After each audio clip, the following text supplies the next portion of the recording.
Assalamualaikum warahmatullahi wabarakatuh. Selamat pagi anak-anakku sekalian, siswa dan siswi SMP Alhamidiyah, di mana udah siap belajar hari ini. Oke, sebelum kita belajar, mari kita berdoa dulu terlebih dahulu. Berdoa membaca surat Al-Fatihah di dalam hati. Berdoa dimulai.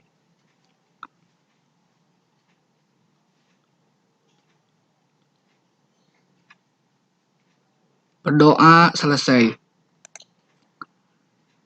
Anak-anakku sekalian, Bapak mengucapkan selamat. Kamu sekarang telah menjadi peserta didik kelas 7 di SMP Alhamidiyah. Saatnya kamu mempelajari lebih dalam lagi tentang benda-benda yang ada di sekitarmu. Benda-benda yang ada di sekitarmu dapat dipelajari melalui mata pelajaran ilmu pengetahuan alam. IPA adalah ilmu tentang segala sesuatu yang ada di sekitarmu. Para ilmuwan atau saintis mempelajari hal-hal yang terjadi di sekitarmu dengan cara apa? Dengan cara melakukan serangkaian penelitian dengan sangat cermat dan hati-hati. Dengan cara seperti itu, para ilmuwan dapat menjelaskan apa dan mengapa sesuatu yang ada di alam sekitar dapat terjadi, serta memperkirakan sesuatu yang terjadi saat ini maupun saat yang akan datang. Hasil temuan mereka dapat dimanfaatkan untuk kesejahteraan hidup manusia. Hasil temuan dalam bidang teknologi misalnya, seperti komputer, televisi, biji jagung hibrida, pupuk, dan sebagainya. Nah, pada kesempatan ini, kamu akan mempelajari apa yang diselidiki dalam IPA, bagaimana melakukan pengamatan, dan mempelajari pengukuran sebagai bagian dari pengamatan. Langkah awal untuk mempelajari benda-benda di sekitar kita dapat dilakukan melalui pengamatan observasi. Jadi, pada pertemuan ini kita akan belajar objek IPA dan pengamatannya bersama Bapak ya. Oke, udah siap belajar? Lanjut. Kompetensi dasar.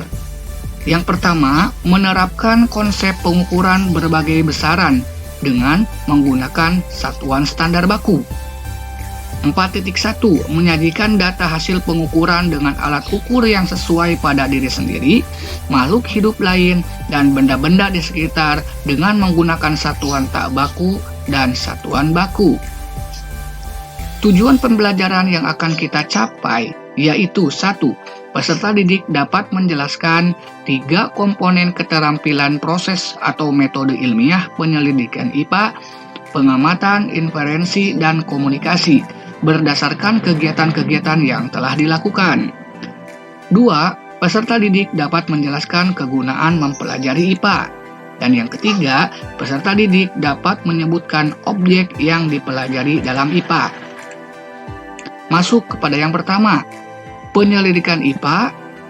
1. Tentang bidang pembelajaran IPA. 2. Prosedur penyelidikan IPA. Dan yang ketiga, manfaat belajar IPA. Dan yang keempat, pengamatan IPA. Nah, ini yang akan kita pelajari pada bab ini.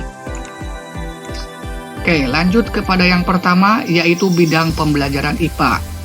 Bidang pembelajaran IPA diantaranya adalah 1. Astronomi. Astronomi ini adalah ilmu yang mempelajari pengamatan benda-benda langit. Yang kedua, biologi, yaitu ilmu yang mempelajari kehidupan dan organisme hidup. Yang ketiga, ekologi, mempelajari interaksi antar organisme dengan lingkungan.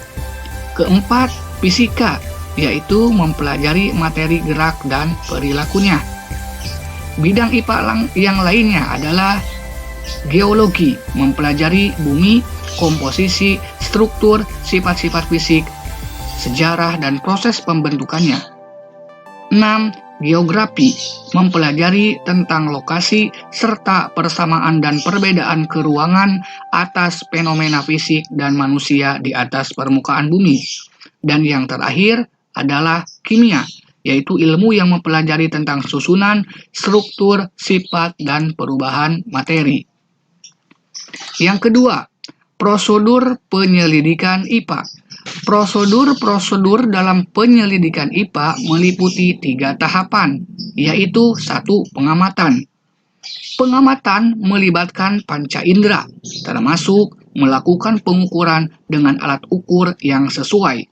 Pengamatan dilakukan untuk mengumpulkan data dan informasi.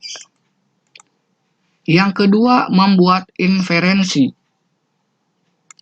yaitu merumuskan penjelasan berdasarkan pengamatan. Penjelasan ini digunakan untuk menemukan pola-pola atau hubungan-hubungan antar aspek yang diamati, serta membuat prediksi. Langkah yang ketiga adalah mengomunikasikan, yaitu mengomunikasikan hasil penyelidikan baik lisan maupun tulisan.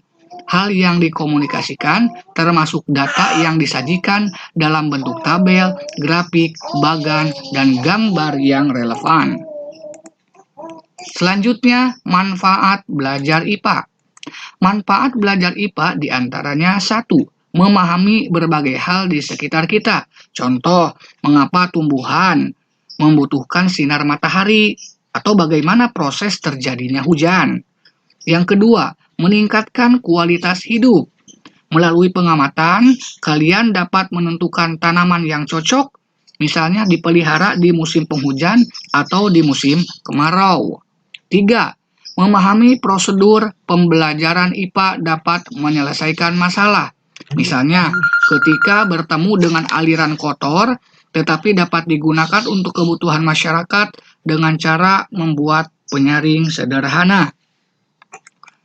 Manfaat belajar IPA yang keempat, yaitu berpikir logis dan sistematis.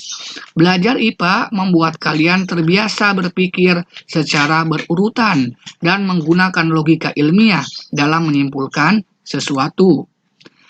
Pengamatan ilmiah di dalam IPA. Tahapan yang pertama yaitu melakukan observasi awal. Yang kedua, merumuskan masalah. Kemudian merumuskan hipotesis, dan yang keempat melakukan eksperimen. Yang kelima melakukan analisis hasil, dan yang terakhir adalah menarik kesimpulan.